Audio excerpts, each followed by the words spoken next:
हाँ, class 12 chemistry lesson 1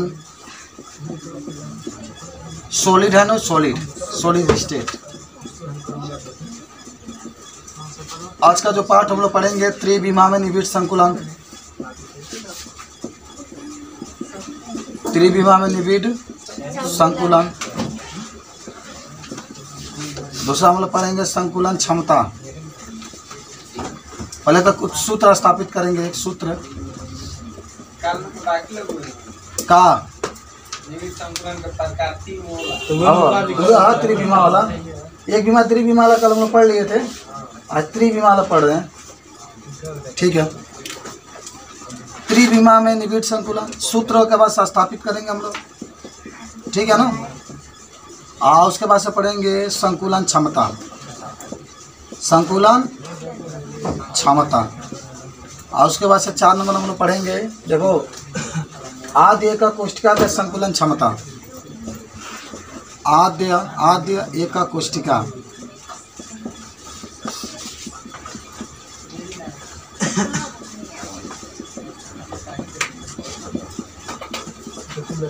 इसको हम लोग SCC कहते हैं। आधे के बाद एक होता है आपके पास जिसका नाम होता है क्या होता है दूसरा, फलक वाला होता है। तो फलक वाला भी देख लेना। फलक केंद्रीय एकक कोशिका का संकुलन क्षमता। संकुलन क्षमता। सब लोग अंग्रेजी की किताब तो लाई होंगे।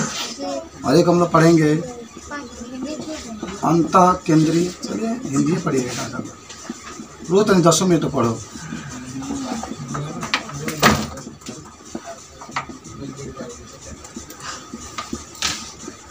चलो इतना हेडिंग आपको पढ़ना है। तनी जल्दी हम लोग पढ़े थे। ठीक है, फटाफट पढ़ाइए तब मत बोलो, पेट में 10 मिनट। तो कहा आपको पढ़ना त्रिविमा में निविड़ संकुलन। अच्छा याद करो, त्रिविमा का मतलब क्या है? एक हाई बीमा माने एक ये बीमा, एक ये बीमा और एक ऊंचाई। जैसे कहने के बाद बेंच है ना, जैसे ब्लैक बोर्ड है ना, ब्लैक बोर्ड।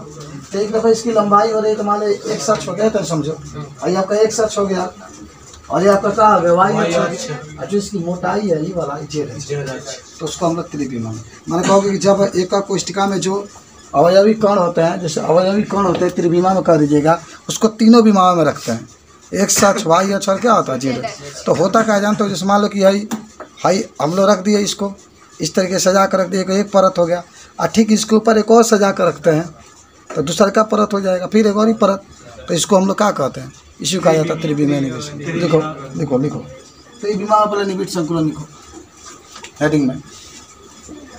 त्रिविमा याद नीचे लिखते हैं, नहीं लिखवा दीजिए। त्रिविमा में निविड़ संकुलन। तनी याद करो, आराम से तनी सोचो। त्रिविमा का मतलब है कि उसमें एक्स अक्ष भी होना चाहिए, वाई अक्ष भी होना चाहिए। जैसे गोली है ना, गोली ऊपर सजा कर रख दो, गोली फिर नीचे सजा कर फिर अगर ऊपर भी रख दो, ऊपर परत बनना चाहिए। माने खूब एक तरह सजा कर रखोगे तो एगो पत्ती एगो परत होगी। जैसे मान लो कि एक रखे, ये रखे हम लोग, फिर यहाँ पर एक रखे, फिर यहाँ पर ऐसा रखते जाइए तो एक परत हो गया। फिर इसके ऊपर रखते चलिए तो दूसरा का परत, माने एक परत के ऊपर दूसरा का परत रखेंगे ना, तब इसको हम लोग कहते हैं त्रिविमा निविड़ संकुलन। तो लिखो, जब एक परत के ऊपर दूसरा परत को रखा जाता है तो जो खाली स्थान बचता है तो उसे त्रिविमा में निविड़ संकुलन कहते हैं।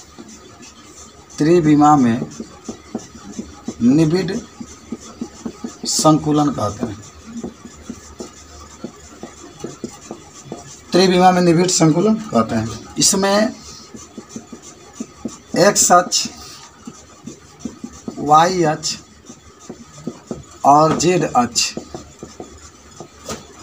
तीनों उपस्थित होता है। एक्स अक्ष, वाई अक्ष और जेड तीनों उपस्थित होता है। यानी इसको तीनों विमाओं में हम लोग रखते हैं। ऐसे ही लिखे होंगे पहले भी कि एक्स अक्ष, वाई अक्ष, ऊंचाई भी इसमें होता है। एक माने एक लंबाई होता है, एक चौड़ाई होता है, एक ऊंचाई होता है, बात वही होता है। तीनों विमाओं में रखेंगे हम, एक परत के ऊपर दूसरा परत, इस तरीके से याद बन। एक बार सुन लो कि जब एक परत के ऊपर दूसरा परत को रखा जाता है तो जो स्थान बचता है उसे त्रिविमा में निविड़ संकुलन कहते हैं। इसमें एक्स अक्ष, वाई अक्ष और जेड अक्ष तीनों उपस्थित रहता है। ठीक है, हाँ फिगर बना लो। देखो ना, एक ये बना लेना इस तरीके से, देख रहे हो आपका एक ये परत हो जाएगा ना, एक आपका ये परत हो गया। और फिर एक ऊपर भी एक रख दो, रखें ऐसा रखा जाएगा। देखना ये देखें, इसको ऊपर रख रहे हैं। ठीक है, किसके ऊपर? गोला के ऊपर ये गोला रख रहे हैं तो कितना गोला हो जाएगा? हाँ, तो इसमें जो संकुलन प्राप्त होगा उसको कहते हैं त्रिविमा में निविड़ संकुलन। नोट कर लो इसको। चलो एक हेडिंग बना लो, त्रिविमा वर्गीय निविड़ संकुलन से, यहाँ पर लिख रहे हैं त्रिविमा निविड़ संकुलन से त्रिविमा प्राप्त करना। त्रिविमा प्राप्त करना, ठीक है ना। अच्छा यहाँ पर थोड़ा सा मिस्टेक हो गया, कहीं जगह हुआ तो लिख लेना, वर्गीय कर लेना। यहाँ त्रिविमा वर्गीय सब को लिख रहे हो का? हाँ ठीक है, तो सुधार कर लेना, पसंद हो जाता है मिस्टेक। त्रिविमा वर्गीय निविड़ संकुलन से त्रिविमा प्राप्त करना। तो चलो क्या करना है, पहले सुनो, इधर आ जाओ सब लोग समझो। त्रिविमा वर्गीय निविड़ संकुलन आपको याद है? त्रिविमा वर्गीय निविड़ संकुलन पढ़े थे ना आप? तो आपको बताया गया था कि एक गोला के ऊपर ठीक दूसरा गोला रखा जाता है। तो याद है, कल पढ़े थे, एक गोला के ऊपर ठीक क्या होता है? दूसरा गोला रखा जाता है। और उसमें एक गोला का सुनना, जब उसमें से एक गोला को चुना जाता है और जब उसके केंद्र को मिलाया जाता है तो वह एक चतुर्भुज की संरचना प्राप्त होता है ना। याद करो, पहले चित्र बनाता हूँ, लिखना। एक ये गोला हुआ, एक ये गोला हुआ, एक ये गोला, ये भी एक गोला, ये भी एक गोला, इसके ऊपर हम लोग रख रहे हैं। ठीक है ना, इसके ऊपर क्या किए? रख दिया हम लोग। तो समझो एक और गोला बना लो यहाँ पर। तो यहाँ से खींचोगे तो इसको एक्स अक्ष, और यहाँ से खींचोगे तो इसको क्या होगा? वाई अक्ष। तो ये खाली आपका क्या हो जानते हो? इसको कहेंगे वर्गीय निविड़ संकुलन। क्यों? क्योंकि अगर इसमें से एक गोला लें तो देखो ना, एक गोला अगर लेते हैं, जरा सोचो, इसमें से एक गोला अगर लें तो 1 2 3 4 गोला का स्पर्श कर रहा है। आज मिलाओगे देखते हैं ना, वर्ग के रूप में प्राप्त होता है, इसलिए वर्गीय। लेकिन आपको क्या प्राप्त करना है? त्रिविमा प्राप्त करना। देखा हाई जो गोला रखा है ना, तो ऊंचाई नहीं है, ऊंचाई नहीं है हमारे, खाली आपका एक अक्ष है, वाई अक्ष, अभी जेड अक्ष नहीं आया। लेकिन जब त्रिविमा कही तो उसमें जेड अक्ष आना चाहिए। यानी ठीक गोला के ऊपर एक और गोला रखेंगे इस तरीके से, माने जो परत ये बन चुका है इसके ऊपर एक और परत रखेंगे। लेकिन परत कैसा होना चाहिए? गोला के ऊपर ही गोला होना चाहिए। चलो हमने रखा, जो ब्लू हम लोग बना रहे हैं इसके ऊपर हमने क्या किया? गोला को रखा, इसके ठीक ऊपर गोला को हमने क्या किया? रखा। और गोला को रखने के बाद क्या होगा मालूम है? गोला को रखने के बाद ऊंचाई आ जाएगा ना इसमें। जैसे मान लो कि कलम था, पहला परत है, ठीक इसके ऊपर अगर रखते हैं तो दूसरा परत हो गया, तब इसमें ऊंचाई आ जाता है इस तरीके। तो इसको हम लोग कहते हैं कि त्रिविमा निविड़ संकुलन से त्रिविमा प्राप्त करना। ठीक है, समझे हो? नीलका मैंने गोलवा के देखा, ये वही गोला बा, और ऊपर भी एक गोला रखा नहीं, तो इससे जो प्राप्त होता है उसको वर्गीय निविड़ संकुलन। अब वर्ग का प्राप्त हुई जब गोला के ठीक ऊपर एक गोला रखा ही था, मैंने किनारे किनारे सटा कर पाई। ठीक है, तो देखो जब त्रिविमा निविड़ संकुलन, ये लिखना पड़ेगा ना, वो लिखना। ये तो काफी भूसभूसिया बनाते हो तुम लोग। जब सामान तो निमन करो, जब त्रिविमा निविड़ संकुलन से, जब त्रिविमा निविड़ संकुलन के ऊपर एक और परत रख देते हैं, एक और परत रख देते हैं। रख रहे हैं परत, हे बाबू बलिराम पहले नहीं। और ठीक एक गोला के ऊपर दूसरा गोला का परत आ जाता है, माने ऐसा नहीं कहिए कि एक गोला के ऊपर दूसरा गोला आ जाए। और ठीक एक गोला के ऊपर दूसरा गोला आ जाता है, तो इससे एक गोले के पास वाले सभी गोलों के केंद्रों को मिलाते हैं तो एक घन का निर्माण हो जाता है। अब घन के निर्माण कहा कि इसमें ऊंचाई आ गया, ना तो लिखना। तो एक गोले के पास वाले जब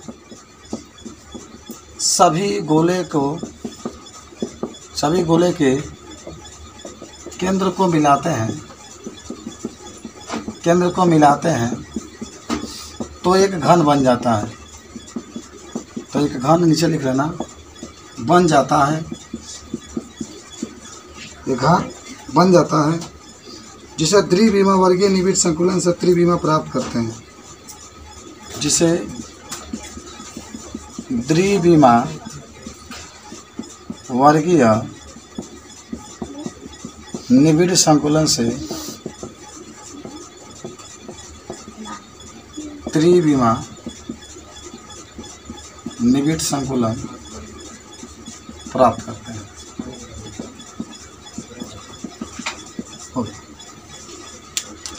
प्राप्त करते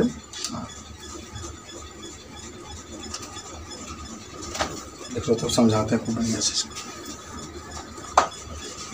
यहाँ द्विविमा षटकोणीय निबिड़ संकुलन से त्रिविमा प्राप्त करना।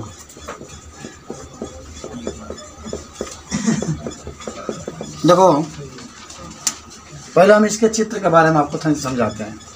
षटकोणीय होता क्या, देखो इसमें क्या होता है कि ये परत लिए, एक आपका ये पंक्ति हुई, और इसके अवनमनों के बीच में दूसरा का पंक्ति रखते हैं। किसके बीच में? अवनमन का। अवनमन का मतलब दोनों गोला के बीच में जो खाली जगह होता है, ऐसा रख दीजिए। अब इसमें अगर एक गोला आप लें तो कितने गोला का स्पर्श करेगा? 6। और जब इसके केंद्र को मिला देते हैं तो षटकोणीय संरचना प्राप्त होता है। इसी को हम लोग कहते हैं षटकोणीय निबिड़ संकुलन। देखो इसमें कितने केंद्र प्राप्त हुए? षटकोणीय निबिड़ संकुलन का। अब हम क्या करेंगे ना, एक तो ये पहला परत हुआ। कौन सा परत हुआ? इसको लिखना पहला परत। ऐसा समझो नहीं कैसे रखा गया है? दोनों गोलवा के एक अवनमन कहा जाता है, ये ध्यान रखना। मन हाई जनवान खली का जगह अवनमन कहा जाता है, अवनमन। अब क्या होगा जानते हो? इसके ऊपर आप एक और क्या रखिए, इसके ऊपर एक और परत रखिए। तो ऊ क्या रखा है, देखो उस परत को कैसे रखेंगे बताते हैं। उसको ऐसा रखना है कि अवनमनों के बीच में रहे, यहाँ पर उसको ब्लैक से बना, यहाँ पर एक रहे, एक यहाँ पर रहे, एकदम माने जहाँ दोनों गोला मिलता है तहाँ पर, इस तरीके से। ठीक है। तो इसको अगर मिलाते हैं तो एक प्रकार के षटकोणीय संरचना प्राप्त होता है। समझ में आई ना?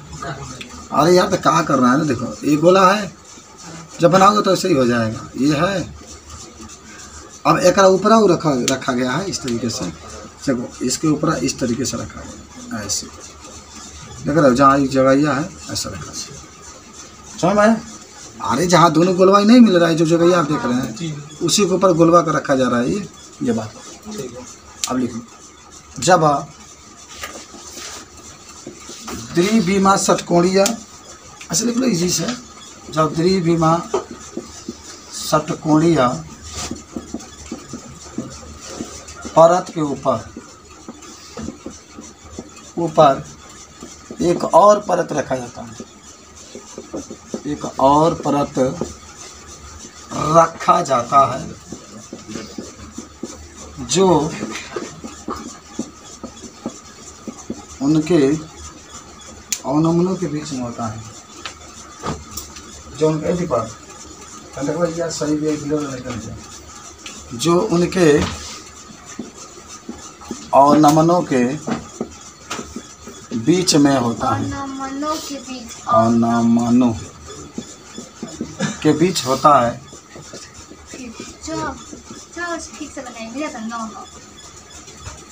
भाई बीच होता है तो उसे ये ब्लैक बोर्ड पर लिखना है, कितना देखो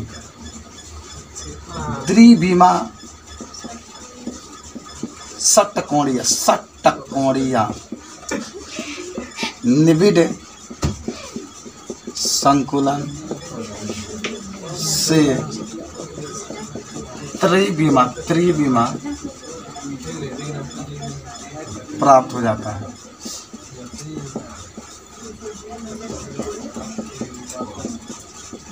त्रिभीमा प्राप्त हो जाता है। देखो लो खड़ा दे, सही है।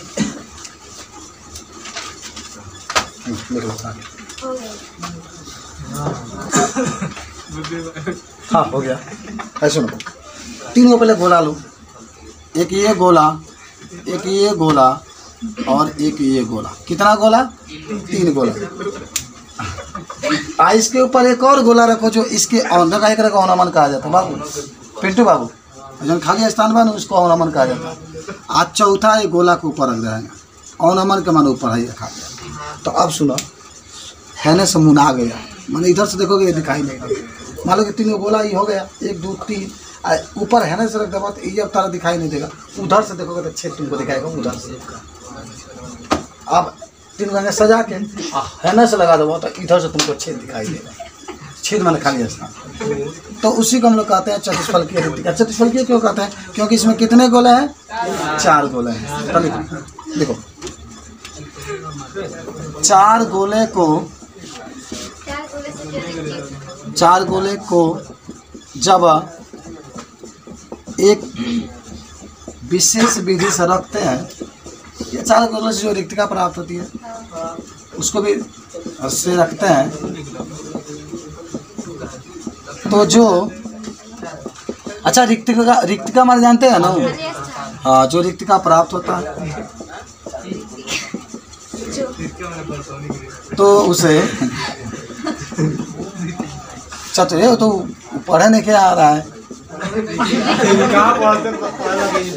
वही नहीं करे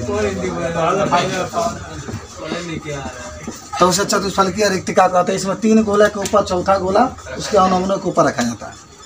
इसमें 3 गोला के ऊपर चौथा गोला उनके अवनमनों पर रखा जाता है। हो गया?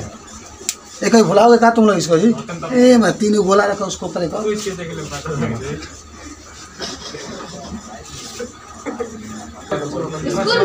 अष्टफलकीय ऋक्तिका क्या होता है याद है? बता रहे आकाश। अष्टफलकीय ऋक्तिका का मतलब भाई 6 गोला लीजिए। कितना गोला? भले में 8 दिखा रहा है लेकिन 6 को गोला लेंगे। देखो क्या नहीं बाबू, देखो 1 2 3 कितना गोला हुआ? 3। अब इसके ऊपर 3 और गोला ऐसे। एक हाइजन जो बन उसी पर रखा जा रहा है। 2 हाइजन बच रहा है 3। ठीक बा, बस हो गया आपका।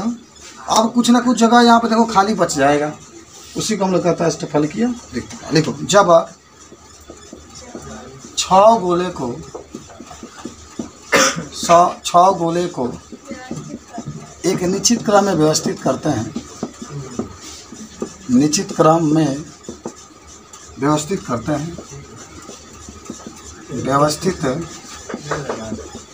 हैं तो जो ऋक्तिका प्राप्त होता है प्राप्त होता है तो उसे अष्टफलकीय रिक्तिका कहते हैं। अष्टफलकीय रिक्तिका कहते हैं।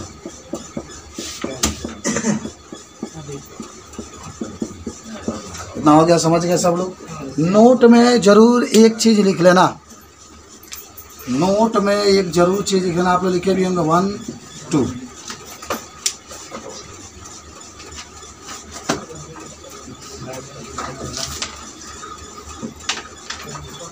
कभी भी अगर अष्टफलकीय रिक्तिका पूछता है, अष्टफलकीय रिक्तिका की संख्या,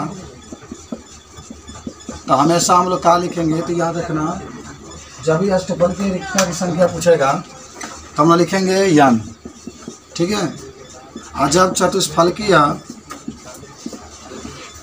रिक्तिका की संख्या पूछेगा तो 2n। कितना लिखते हैं? 2n। ये जरूर नोट कर लेना। अष्टफलकीय रिक्तिका की संख्या n। अच्छा बताओ, 8 गुना में अधिक रिक्तिका होगा कि 3 गुना 4 गुना में अधिक रिक्तिका होगा? 12 खाली स्थान कई में बनेगा? 4 गुना में। वही से 2n लिखाता है, 4 गुना। 8 को खाती छोटा होगा, जितना माने ईंटा के ऊपर ईंटा सजा, ईंटा के ऊपर ईंटा सजा, तो 6 उतना ही कम होता चलेगा। तो इसीलिए हम लोग कहते हैं अष्टफलकीय की n और चतुष्फलकीय की 2n। लिख लो, मिटा इसको, लिखो ठोस के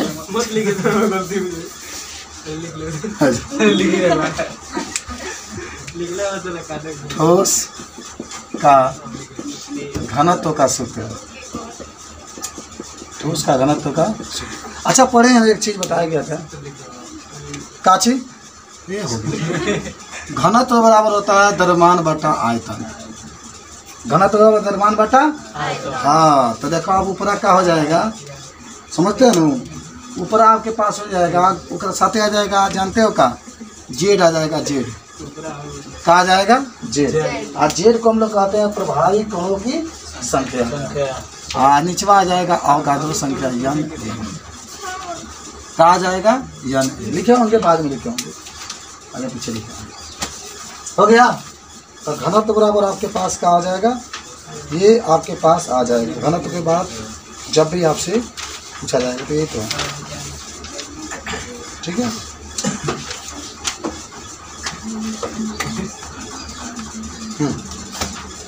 लिखा जहाँ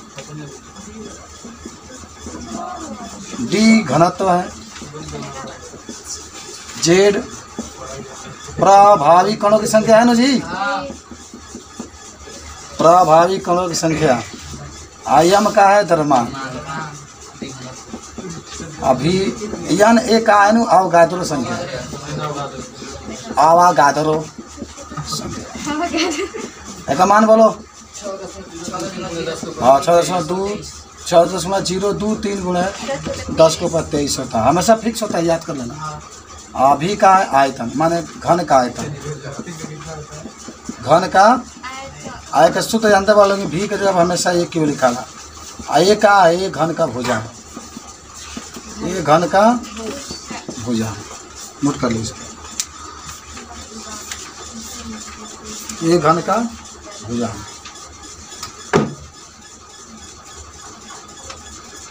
अब कुछ न्यूमेरिकल हम लगाते हैं इस पर, समझ रहे हो? लिखा गया नहीं।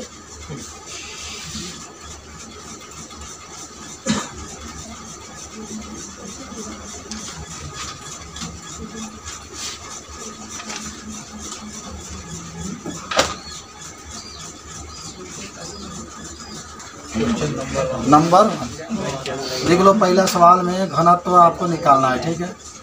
जेड का मान लिख लो 2, एम का मान लिख लो 50 किलोग्राम, अभी का मान लिख लो 100 मीटर की। हो गया, बना लेना। अवगाद्रो का मान तो भर दोगे ना, 6.0223 गुना 10 के ऊपर 23 भर देना। दूसरा लिखना, डी का मान निकालना है, जेड का मान 4, एम का मान 1000 किलोग्राम, आई हम ए का मान देते हैं 10 मीटर। हाँ पहला में भी दे दिया, जे दे दिया, एम दे दिया, तुम यहाँ जाने का मान रख निकल नहीं लगे। और दूसरा में तो वही है ना, भी के जगह पर ए रख देना, एक क्यू रख देना, एक क्यू रख कर हल कर लेना इसको। हाँ एक क्यू होता है ना, क्या लिखा गया, एक मिनट लिख दो, जेड एम बटा में N A into A Q भी लिख सकते हो इसको, ये भी सूत्र हो सकता है। तीसरा लिख लेना, तीसरा में लिखो डी बराबर 10 किलोग्राम मीटर क्यूब, जेड बराबर 4,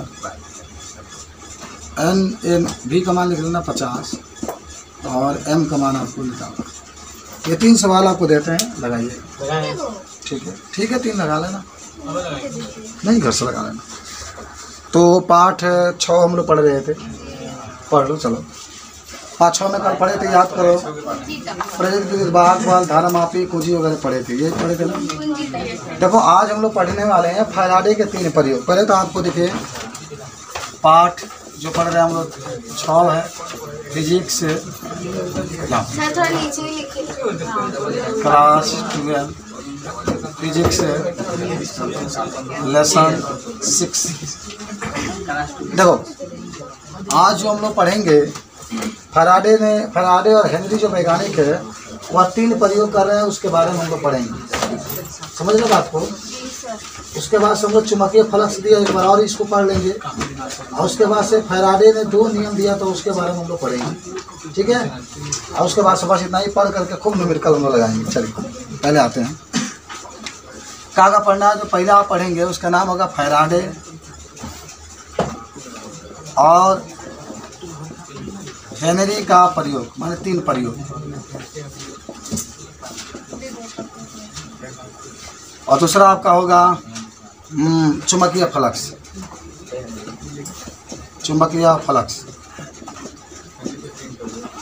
तीसरा आपका होगा फैराडे का विद्युत चुंबकीय प्रेरण संबंधी नहीं। कन्हैया के देख लिया चाची, वही जो नहीं है, प्रेरण संबंधी नहीं। हाँ तो कितने नियम आपके हुए? 3 हुए। आज 3 आपको टॉपिक पढ़ना, लेकिन बड़ी बड़ा टॉपिक है ये।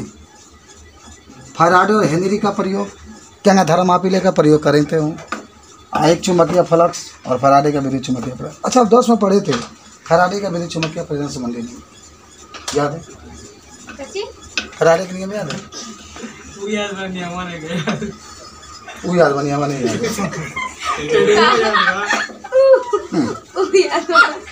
तो चलो पहले हम लोग फैराडे और हेनरी का प्रयोग देखते हैं। 3 प्रयोग उसने किया था।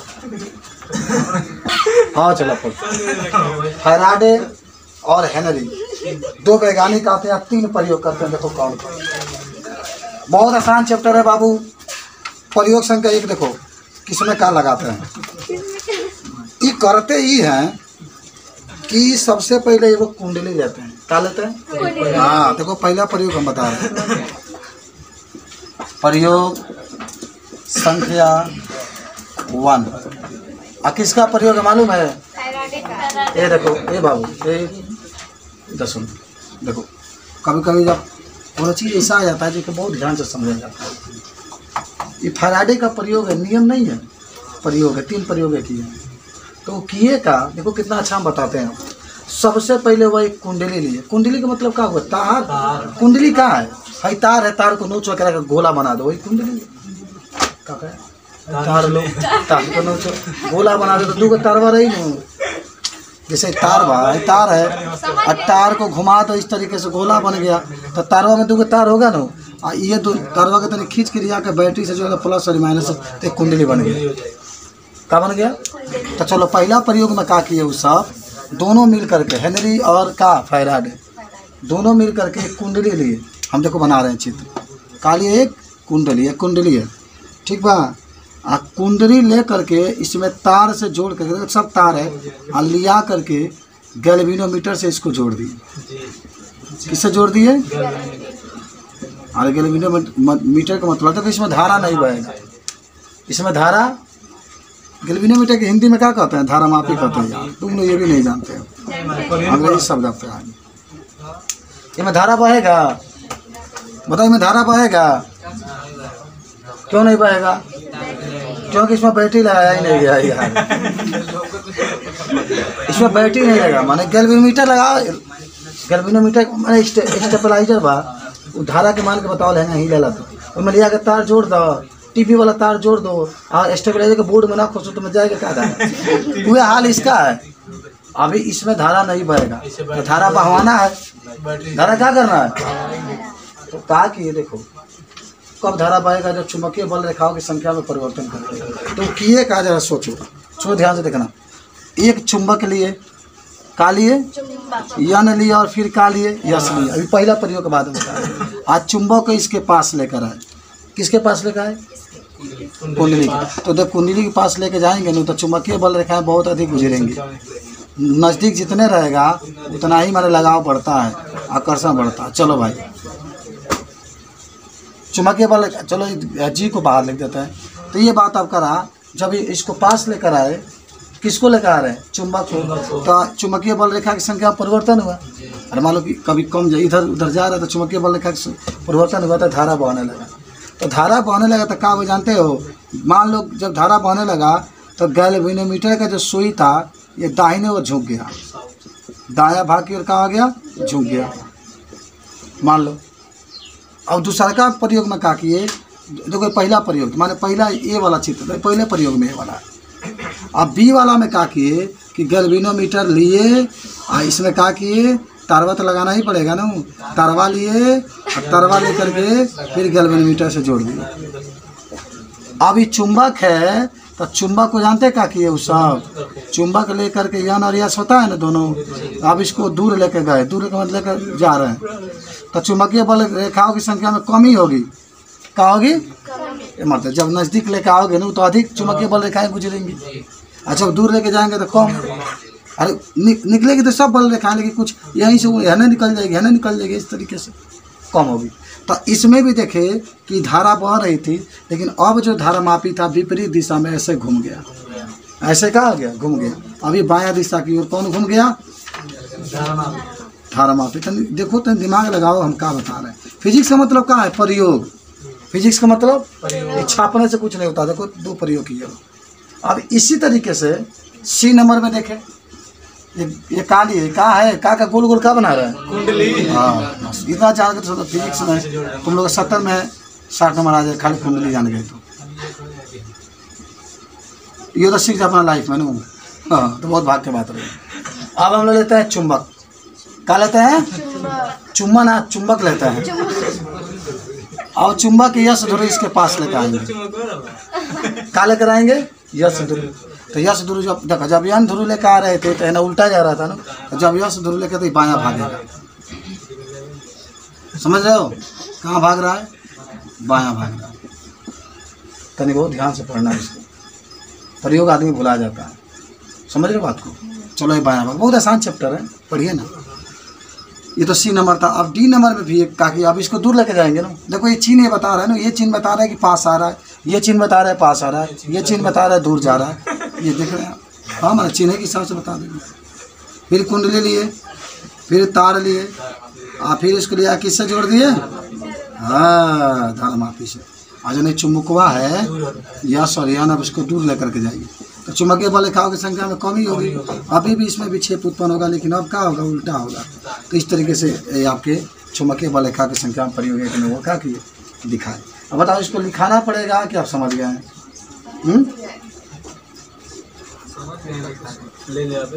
चलो हम मिटा दें इसको। अब लिखो प्रयोग संख्या 2। इसको भी नहीं लिखेंगे, खुद आप लोग लिखिएगा। अरे समझिए बाबू, टीचर का काम है समझाना, बच्चा खुद उसको स्टेटमेंट बना लेता है। आ जाओ। हेनरी और जो फैराडे है इसका प्रयोग 2 करते हैं हम लोग। अच्छा प्रयोग 2 में क्या किए? 2 माने प्रयोग 2 में क्या किए? इसने 2 कुंडली लिया। देखो ये फर्स्ट कुंडली लिए, तो जो फर्स्ट कुंडली था तो समझते रहना बाबू। अच्छा मान लो सेकेंड कुंडली लिए, फर्स्ट सेकेंड किसी को कुछ भी मानो, का दिक्कत है। उसको लिया कर बैटरी से जोड़ दिए।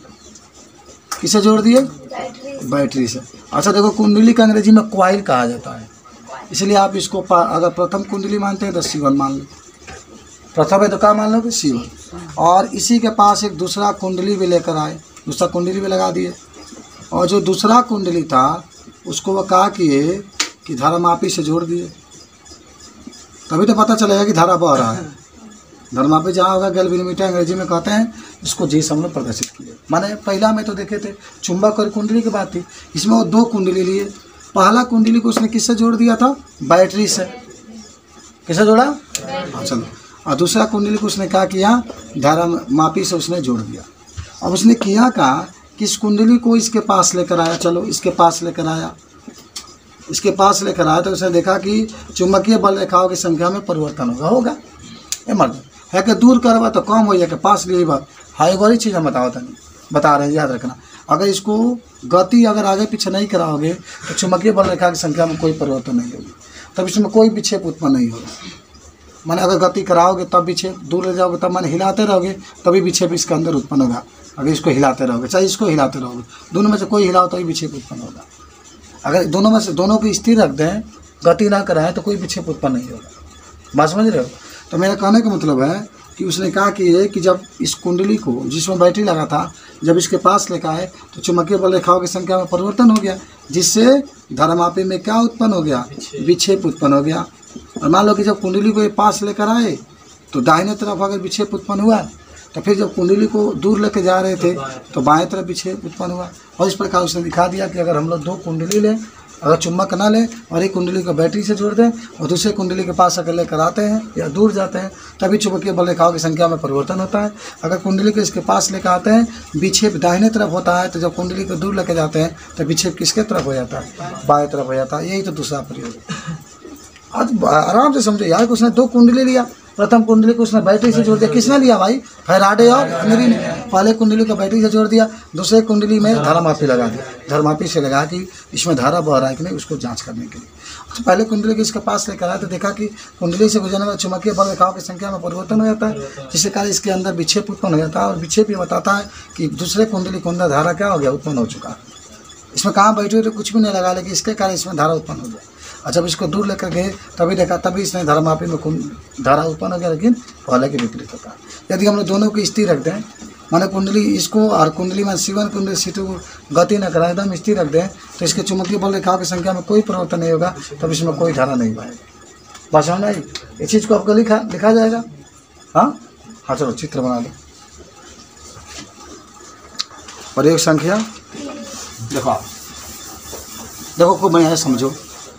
कोई आपको दिक्कत है तो आप हमसे ज़रूर बताइए, ठीक है? अगर नहीं लिखा पाएगा तो आप कहिए, मैं लिखवा दूँगा, कोई दिक्कत नहीं। आप ही के लिए नहीं, मेरी ज़िंदगी कुर्बान है आपके लिए।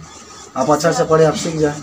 अभी नहीं कि ताबतोड़ हम बताते चले, आपको छोड़ते चले और आपको समझ में नहीं आए तो गलत बात। नहीं लिखा पाएगा तुरंत कहिए, मैं लिखा दूँगा, ठीक है? तो टाइमिंग में देखा दे। प्रयोग संख्या 3 में देखो क्या किए, वो 2 कुंडली लिए, एकदम आराम से समझना।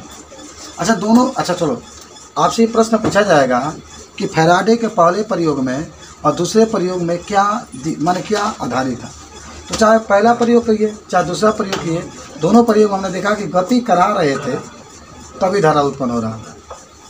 हालांकि वो अलग चीज़ था कि पहले कुंडली में हमने चुंबक लिया था पहले प्रयोग में, और दूसरे प्रयोग में हमने 2 कुंडली लेकर के एक कुंडली में हमने बैटरी को जोड़ दिया था, लेकिन फिर भी गति कराना पड़ रहा था। गति नहीं कराएंगे तो जो धारामापी था उसमें कोई विक्षेप उत्पन्न नहीं हो रहा था। लेकिन प्रयोग 3 में आप पढ़ के देख लीजिए कितना अच्छा लिखा गया, दिख रहे हैं किताब में मिला। प्रयोग 1 ठीक है, उसके 4-5 लाइन बाद प्रयोग 2 होगा, फिर एक पाना पलट ले देखो प्रयोग 3 लिख दिया, मिला लो। तो उसमें सब लिखा गया है कि प्रयोग 3 में, चलो बाद में पढ़ना, ठीक है सुन लो। प्रयोग 3 में उसने कहा कि वह किए न ये कहे कि अब दोनों को स्थिर रखा जाएगा, किसी में गति नहीं कराई जाएगी, बिना गति का ही अब धारामापी में विक्षेप उत्पन्न करना है। विक्षेप का मतलब धारा बहाना है। तो उसने कहा कि ये कि पहला कुंडली लिए, देखो मैं बना रहा हूँ चित्र, तो पहला कुंडली लिए और पहला कुंडली को कहा कि उसको लिया करके पहला जो कुंडली था तार से जोड़े और तरवे न घुमा दिए, घुमा करके बनाए। इसमें बैटरी लगा दिए इस तरीके से, और इसमें कुंजी लगा दी। क्या लगा दिए? कुंजी। ये कुंजी लगा दी और क्या लगा दिए? बैटरी लगा दी। बात समझिए, कुंजी लगा दी और क्या लगा दिए? अच्छा देखो, कुंजी का मतलब मैंने बताया था कि ये कुंजी खुला हुआ है, धारा नहीं बहेगा। जब दाबेंगे कुंजी इसमें बंद हो जाएगा आपका। ये खुला हुआ है ऐसा प्रतीक होता है। आपको मैं कल बताया था, अगर कोजी को ऐसे बिंदी दे देंगे तो बंद है। बंद का मतलब ये इसकी हमारी सप्लाई चालू हो गई है। बंद का मतलब होता है सप्लाई चालू हो गई, धारा बह रहा है। और खुला कोजी का मतलब सप्लाई कट चुके जैसे ये है, धारा नहीं बहेगा। स्विच माने ऑफ है, इसका मतलब होता है स्विच ऑफ है, उसका मतलब स्विच ऑन है। ठीक है, तो ये कुंडली उसने लिया और उसने कुंजी लगा दिया। फिर कहा कि उसने दूसरा का इसको C1 मान लो, और एक दूसरा का कुंडली उसने लिया, और मान लो दूसरा का कुंडली में क्या करेगा, कुछ नहीं करेगा। उसमें वह धारा मापी लगा दिया। क्या लगा दिया? धारा मापी G लगा दिया। किसने लगा दिया? फैराडे और हेनरी ने।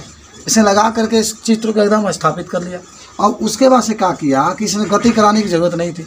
उसने कहा कि धारा बिना गति के कारण ही उत्पन्न हो सकता है, तो उसने गति इन दोनों में नहीं कराई। ठीक है, केवल इतना कराया कि कुंजी को उसने दाबा।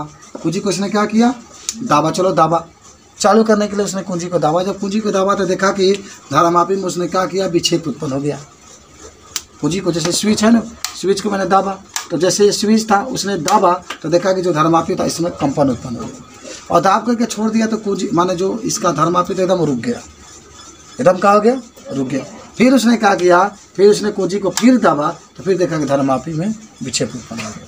अब इसमें गति कराने की ज़रूरत नहीं थी, केवल आप दाब जो कुंजी है उसको दाबिए, बंद करिए, दाबिए माने चालू करिए, बंद करिए, तब इसमें धारामापी में जैसे दाबे वैसे घुमा, फिर सीधा हो गया। फिर बंद किए, फिर घुमा, फिर सीधा हो गया। तो इसके कारण भी उसने कहा कि हम लोग अगर गति ना कराएं, केवल कुंजी को दाबे छोड़ें, तभी हम लोग देखेंगे कि धारामापी में विक्षेप उत्पन्न हो जाता है। ये उनका प्रयोग का तीसरा प्रयोग था। बात समझ गए? तो तीनों प्रयोग खत्म हो गया। आप इसको चित्र बना लें तब मैं लिखवा देता हूँ। चलाओ, अब हम लोग पढ़ने वाले हैं चुंबकीय फ्लक्स के बारे में। चुंबकीय फ्लक्स देखो, सिंपल सा परिभाषा सब लोग याद कर लो चुंबकीय फ्लक्स के बारे में। फाई यहाँ पर लिख लेना, फाई बी बराबर बी इंटू ए। जब ये चिन्ह हटाएंगे तो फाई बी बराबर B into A cos theta. Cos theta. तो सुनो ध्यान से, कहोगे देखो बी को क्या कहते हैं? चुंबकीय क्षेत्र, चुंबकीय, और ए को क्या कहते हैं? क्षेत्रफल। तो लिखो चुंबकीय फ्लक्स को किसी चुंबक से एकदम सिंपल लिख लेना, गुजरने वाले, ऐसे लिख लो, गुजरने वाले, चुंबक से गुजरने वाले चुंबकीय बल रेखाओं की संख्या को चुंबक लिखना है। गुजरने वाले चुंबकीय बल रेखाओं के संख्या को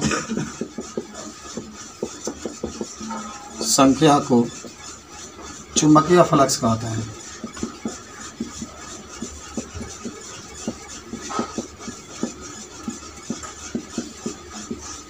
इसे फाई बी से प्रदर्शित करते हैं।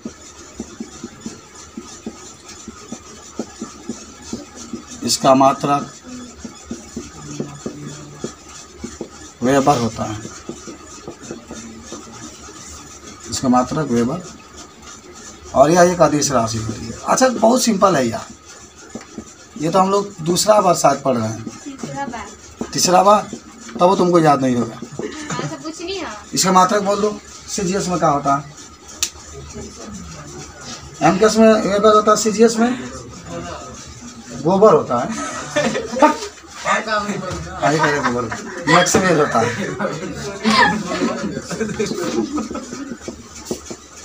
मैक्सवेल होता है, वो तुम लोग भी मात्रक बनाते हो। सीजीएस में क्या होता है?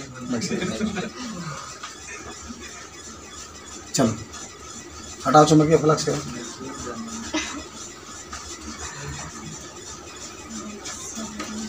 तो बस याद रखना, आज वैसे भी कर सकते हैं चुंबकीय क्षेत्र और क्षेत्रफल के अदिश गुणनफल को चुंबकीय फ्लक्स कहते हैं। मौसम मत देखो, ये पढ़ाई देखो, तो हमेशा देखते रहते हैं। क्या कहते हैं? चुंबकीय फ्लक्स कहते हैं। हो गया?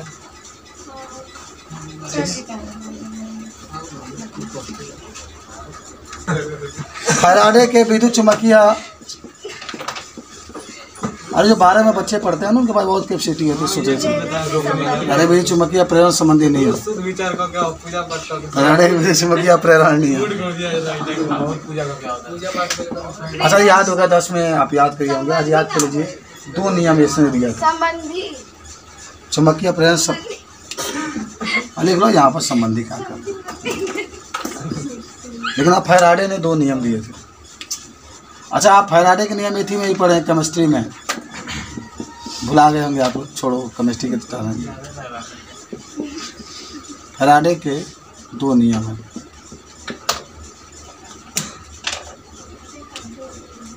पहला नियम, अच्छा सबसे मजा फिजिक्स आता है पढ़ने में, कुछ भी कहो।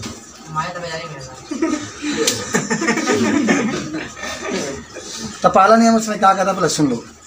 ये कहे थे कि किसी चुंबकीय बल, देखो देखो, किसी माने कोई बंद पृष्ठ है, ये बंद पृष्ठ है, इससे गुजरने वाले जो चुंबकीय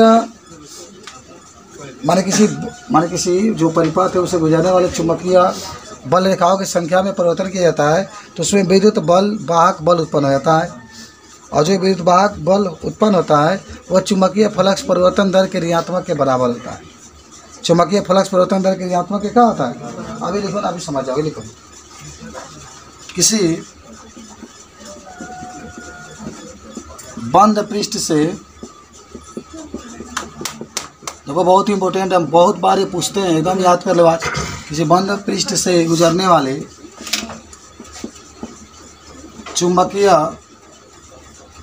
जब चुंबकीय बल रेखाओं के संख्या में परिवर्तन किया जाता है, बल रेखाओं की संख्या में परिवर्तन किया जाता है, तो उसमें प्रेरित विद्युत वाहक बल उत्पन्न हो जाता है। तो उसमें प्रेरित, आपको याद होगा मैंने कल पढ़ाया था विद्युत वाहक बल, जिसको आप इससे प्रदर्शित करते हैं। प्रेरित विद्युत वाहक बल उत्पन्न हो जाता है, जिसका मान चुंबकीय फ्लक्स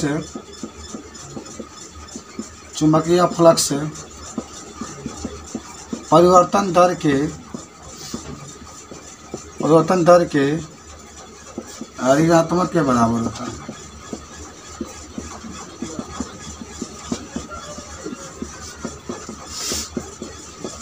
माने ई बराबर माइनस डेल्टा फाइव बटा डेल्टा टी होता है। फेरों की संख्या होगा तो यहाँ लिख लेना, ये वाला सूत्र हो गया, बहुत सिंपल है। सिंपल कहेंगे जो प्रेरित विद्युत वाहक बल उत्पन्न होता है वह चुंबकीय फ्लक्स परिवर्तन दर के ऋणात्मक के बराबर होता है, और जिसमें जो फेरों की संख्या होगी उसको यन से हम लोग प्रदर्शित करते हैं। फेरों की संख्या क्या होती है, यन होती है। ये पहला नियम है, ठीक है। जो प्रेरित विद्युत वाहक बल होता है वह चुंबकीय फ्लक्स परिवर्तन दर के ऋणात्मक के क्या होता है, बराबर होता है।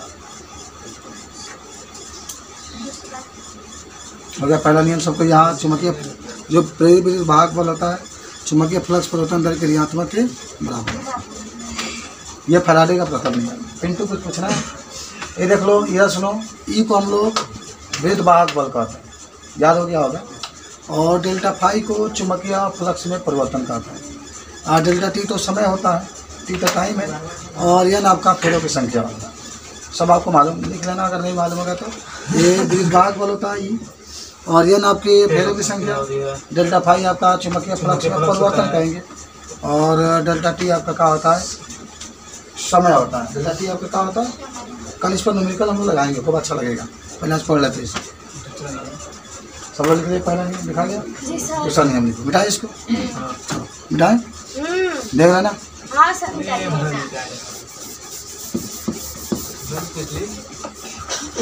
अब लिखना दूसरा नियम।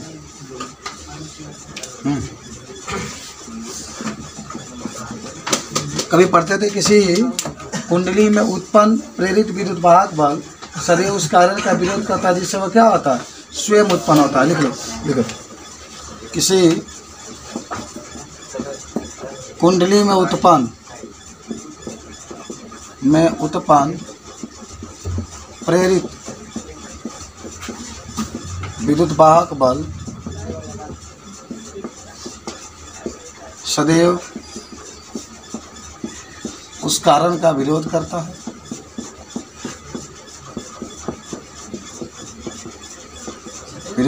है जिससे वह स्वयं उत्पन्न होता है, जिससे वह स्वयं उत्पन्न होता है।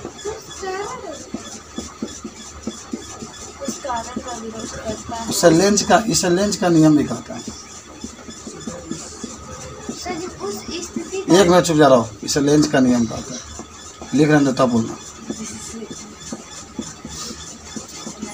हाँ बोलो। लिखा गया सुनो। किसी कुंडली में उत्पन्न प्रेरित विद्युत वाहक बल सदैव उस कारण का विरोध करता है जिससे वह स्वयं उत्पन्न होता है। इसे लेंज का नियम कहते हैं।